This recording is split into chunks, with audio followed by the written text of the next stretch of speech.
प्रिय छात्रों, हिंदी के इस शिक्षण सत्र में आपका हार्दिक स्वागत है।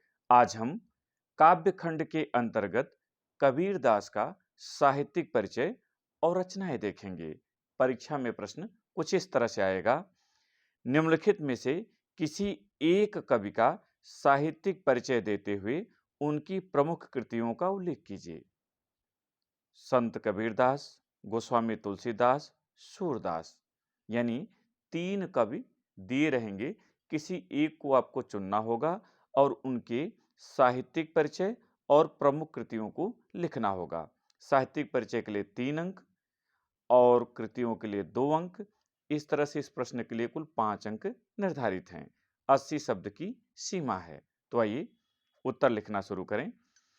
आप पहले संबंधित कवि का नाम लिख दें। यहाँ हम उदाहरण के रूप में कबीरदास ले रहे हैं, तो संत कबीरदास आपने लिख दिया।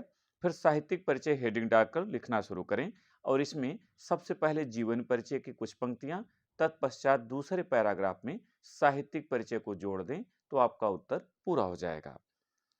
कुछ इस तरह से लिखें।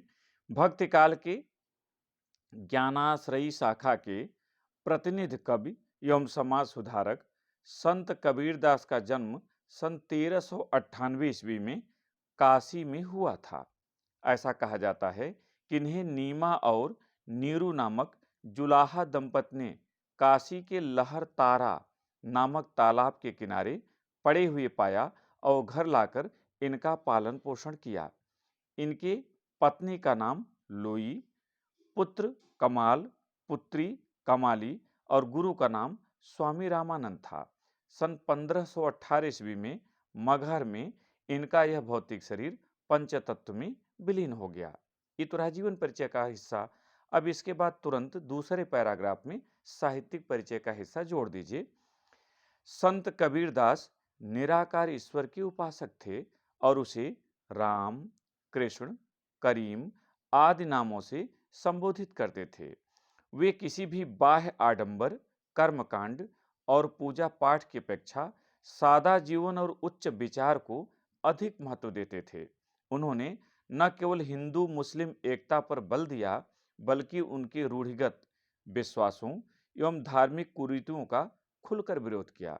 उनका संपूर्ण साहित्य आज भी उतना ही प्रासंगिक है जितना तत्कालीन समय में था। ये रहा आपका साहित्यिक परिचय। अब रचनाएं। कबीर की एकमात्र रचना बीजक है, जिसके निम्नलिखित 3 भाग हैं। ध्यान रखिएगा कि कबीरदास जी पढ़े लिखे नहीं थे। ये जो कुछ कहते थे, इनके शिष्य उसे लिपिबद्ध कर लेते थे और वही संग्रह बीजक के नाम से प्रकाशित है। बीजक के 3 भाग हैं। पहला साखी, यह दोहा छंद में रचित है। दूसरा शबद, यह गेय पदों के रूप में रचित है। और तीसरा रमैनी, यह चौपाई छंद में रचित है। जीवन परिचय देने के बाद साहित्यिक परिचय, यानी साहित्यिक परिचय के हेडिंग में पहले जीवन परिचय कुछ, फिर साहित्यिक परिचय, फिर रचनाएं, और इसके बाद हिंदी साहित्य में स्थान अगर आप लिखें तो देखने में उत्तर बहुत अच्छा लगता है।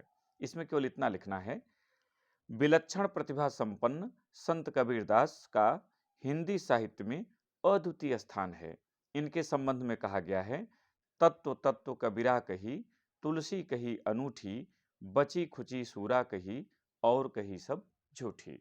इस भाग में इतना ही। अगले भाग में अगले कवि के साथ फिर उपस्थित होंगे। बहुत बहुत धन्यवाद।